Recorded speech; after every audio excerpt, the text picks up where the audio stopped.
Hey everybody, welcome back to the channel. This is Rich. So if you're trying to install a pocket door with an existing home that has a swing away door and you're trying to convert it to a pocket door, I wanted to share this video with you so that you can kind of see some of the things that you're going to run into that you'll have to overcome to make that work. Obviously your situation is going to be different from mine, but this gives you some idea of what you're going to run into and how to deal with those particular situations as they come. Some of the things that I've found out now that I've pulled the sheetrock down, so that's really the first step, is to kind of deconstruct some of what you're going to do. I'm trying to complete the job without tearing up the opposite side sheetrock. I may knock some holes into it because I'm pulling nails out, but for the most part I want to try to salvage it and not destroy it so that I have to re-sheetrock everything. So what I plan to do is remove the studs because I need to make room for a bigger doorway. So essentially for the pocket door, the instructions say that you need to have whatever your door width is going to be, you need to have double that, and then you add another 1.25 inches. So that's the instructions for my kit. Your kit might be a little bit different. I have a put together kit. It's not a pre-fabricated kit because I needed one that was a 28-inch wide door, and I didn't want to wait on special ordering one of those prefabricated kits. So in any case, I need to make room for the rough opening, which is supposed to be, in my case, it's 28, so 56 plus 1.25, so it's going to be 57.25. So it needs to be 57.25 wide by 84.5 inches tall. Right now this is 82, I believe. So this needs to go up and this needs to come out. So essentially the first thing I need to do, because I know that this is not a load-bearing wall, and that's what you need to really consider when you're putting in a pocket door, is if it is a load-bearing wall, you're gonna have to put a header or a structure that's strong enough to handle the weight. Because I know it's not a load-bearing wall, and generally speaking, because the joists above the ceiling are running this way, I know that it's not even really on a joist itself. So I can pull this down without any worry that something's going to happen. If you had a load-bearing wall, you would want to put a temporary wall up in place of it while you're doing the work that you need to do. So you would have to put up a wall like right next to it so that when you tear this out, it can bear the load. Because I don't have it, I'm not really concerned about that. It's just a cosmetic wall, and I needed to remove this material so that I can develop the new rough opening. So the first thing that I need to do is to go ahead and remove this light switch and pull the wire out from the wall itself so that it's not in the way. I have the power off right now so that I can go ahead and just disconnect this wire and pull it up, and I'll bring it back over here so that I can use the light. After that, we can start deconstructing everything. So that's what I'm going to go ahead and get started on.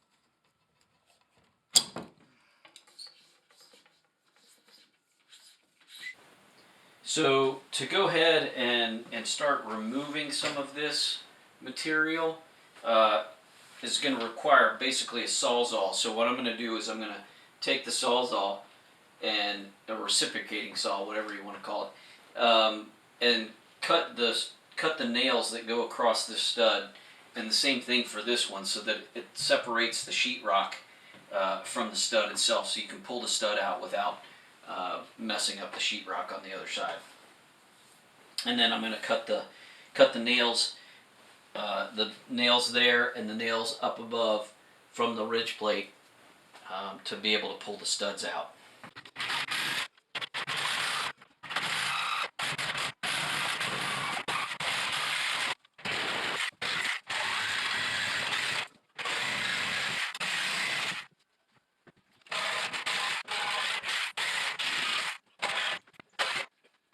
I've got this king stud just kind of temporarily in place, just so that I have the doorway kind of mocked up.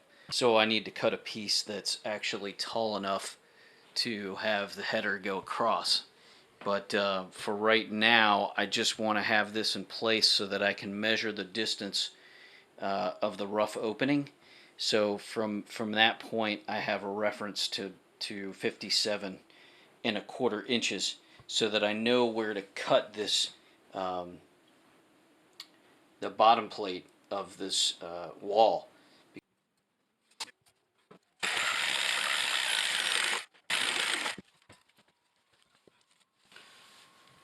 Alright, so I gotta cut two pieces. Well, this one's gonna be a full one, so I don't really have to cut that one. I just need to get it in there and put it in place. And then this one will be the jack stud, which will match the jack stud on that side. So I went outside to measure the actual rail that that the door mounts to, and the hardware that hangs off of that rail, to figure out what the distance was, just to be sure that the height that it needs to be, 84.5, is either the finished floor or the subfloor. I think they have it at the subfloor, because the distance is only 3 inches from the top of the rail to where the door actually hangs from it. So that's 3 inches. So I'm going to go ahead and measure 84.5 inches from the subfloor up to the top, and I get 84.5 here. Well, actually, the height of the stud that I need to cut is 83. So because that plate is 1.5, so that adds it up to 84.5. So this is 83, and then you have a 2x4 going across here as a header, and so that's 3.5 inches. So my cripple studs need to be 6.5 inches.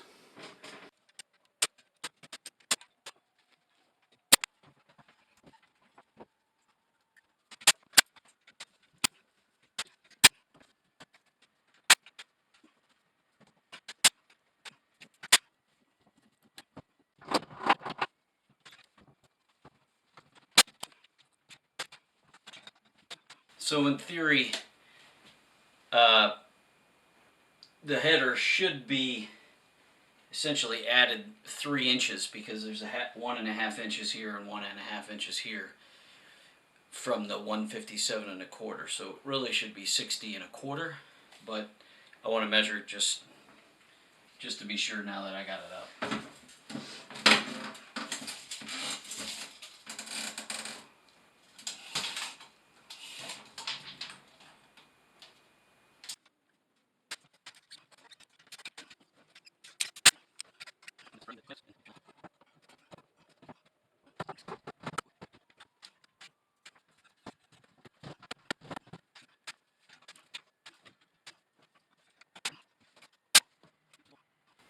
So now that I've got the rough framing all taken care of, I can go ahead and get to the pocket door kit and cut it down to the appropriate size.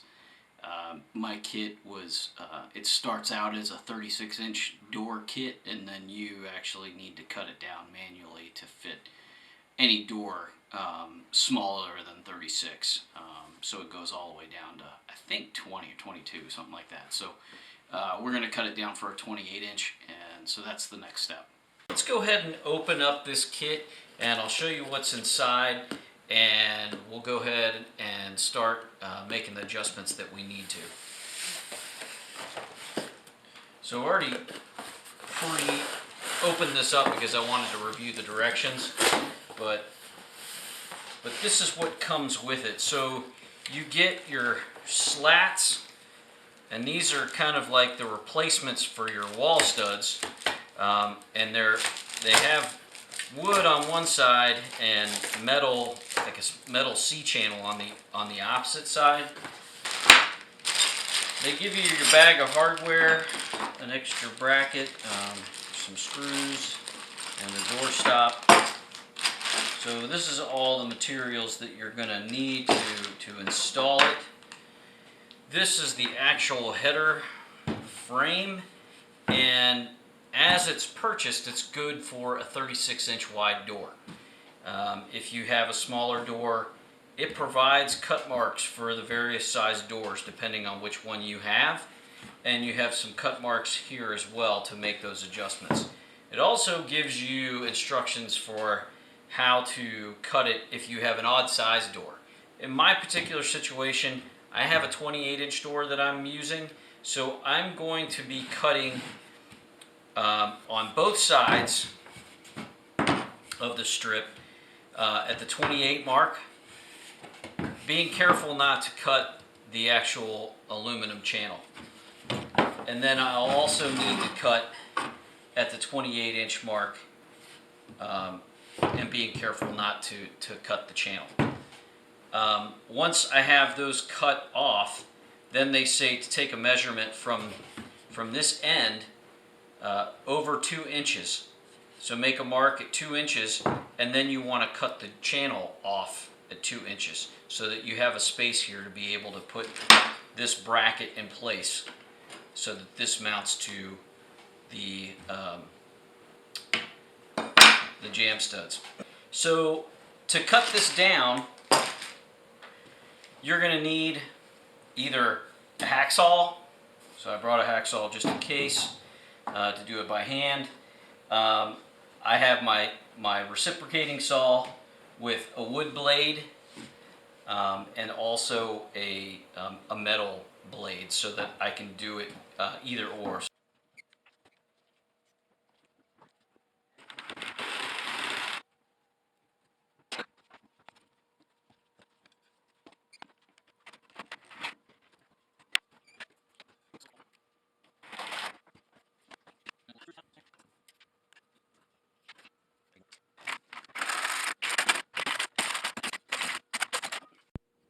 So now that I've got this cut, I need to attach this metal bracket. I don't know exactly how far in or far out that needs to be. I know that it's, approximately 57 1/4, but until I get it up into the rough opening, I won't really know where it needs to be. So I'm going to put it in the center screw rather than the 2 side screws, so I can actually make adjustments while it's in the rough opening, and then I'll secure it on either side. But I'm going to make a little pilot hole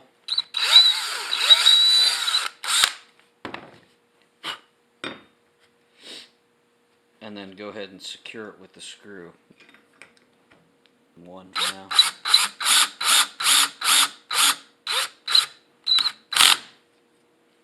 Okay, so we're back up in the bathroom, and I've got the rail ready to install.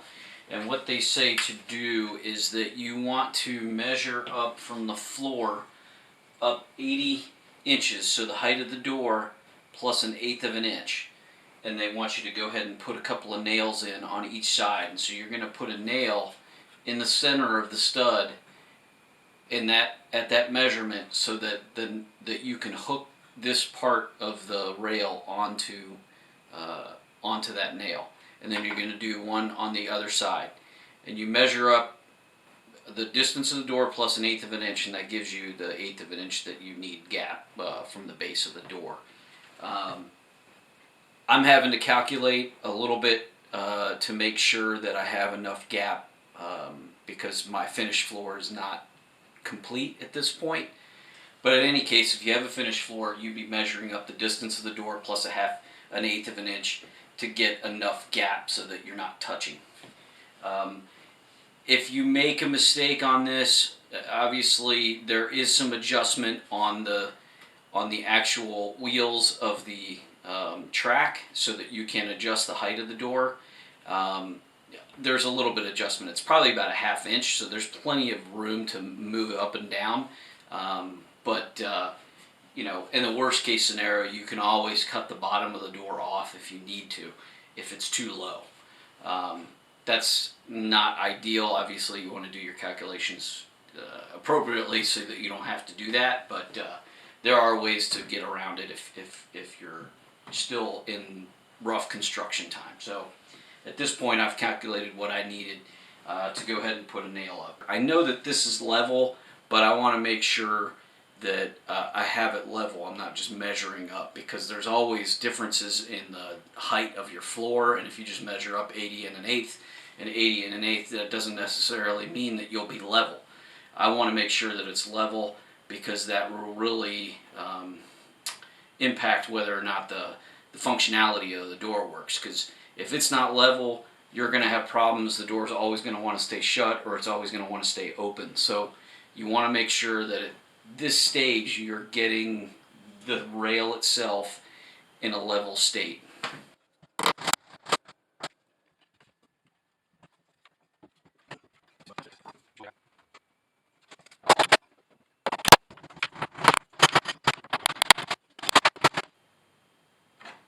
So we're good.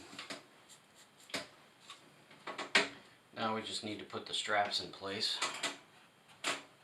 So the way the strapping works is you have the wood insert on the metal channel. The metal channel is going to actually face the inside of the door pocket and give it strength. The outer part is this wood part is going to face the outside so that you can screw your sheetrock to this, and then this metal will give it the strength, plus it'll keep you from putting screws into the door, because once you put this up and you need to put sheetrock and nails and things like that, you want to make sure that you're not actually screwing a screw or a nail that's too long, because you'll end up going into the door, or not allowing the door to actually close because you have something blocking the path.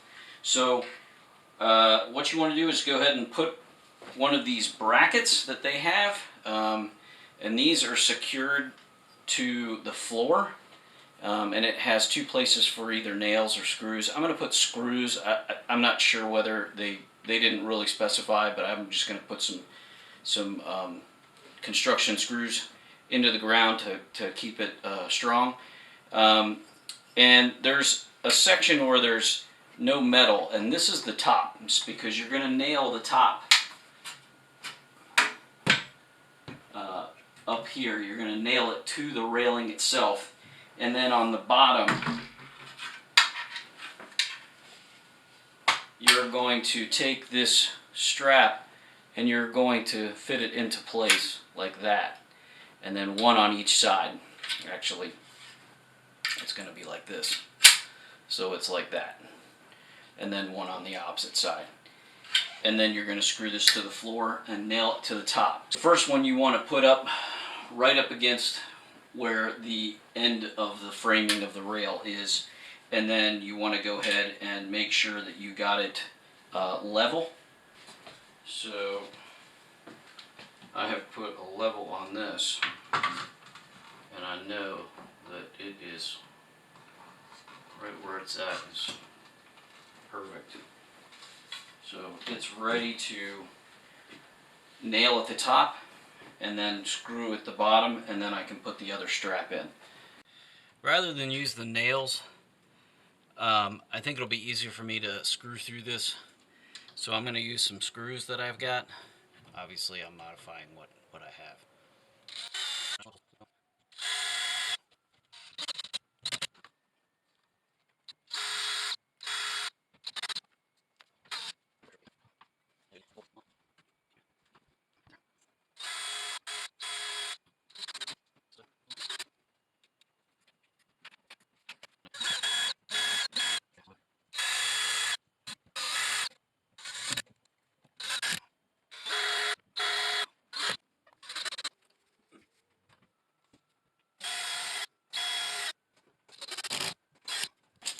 Okay, now we need to attach the bumper to this stud so that when the door stops, it doesn't hit the wood. It actually stops on the bumper, and it says to measure up 40 inches approximately.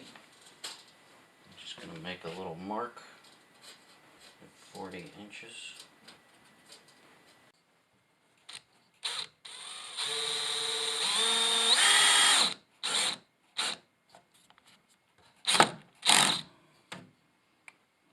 Okay. So the next thing we need to do is we need to attach the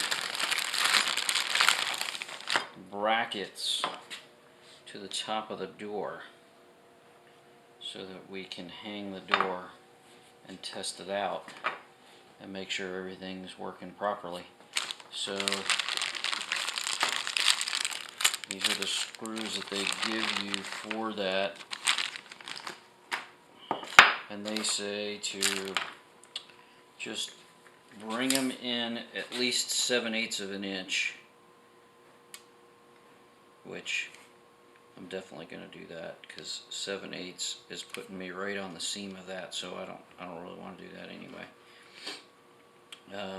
I'm probably going to get into this section here more, so I'm going to probably take it at least a 1/2 inch in there. So I'll put it at,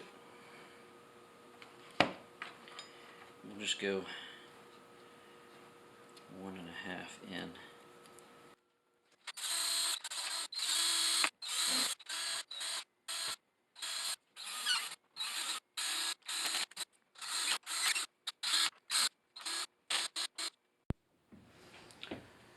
Okay, so the last thing I need to do is to go ahead and put the wheels into place, and so I've adjusted these, screwed them in a little bit, just where I think is just about right. I don't know, I'm just guessing right now, but I have room to adjust if I need to. If I need to lower it, if I need to raise it, I have some room. So first thing you need to do is just go ahead and put it up into the rail there, and put this one up in as well.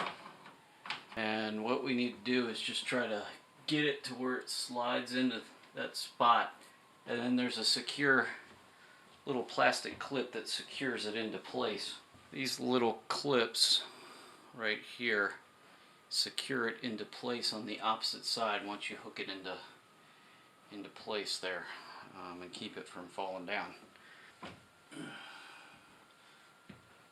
So from experience, I've known that you just try to get one, and then once you got one in, then you try to line the other one up. Let's go ahead and try to get this one in first.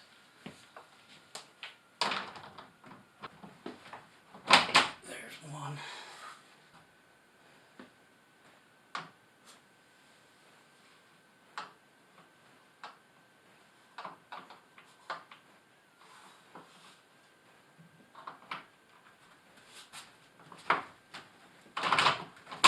There's the other. Okay, so it's in place. So they give you this little wrench to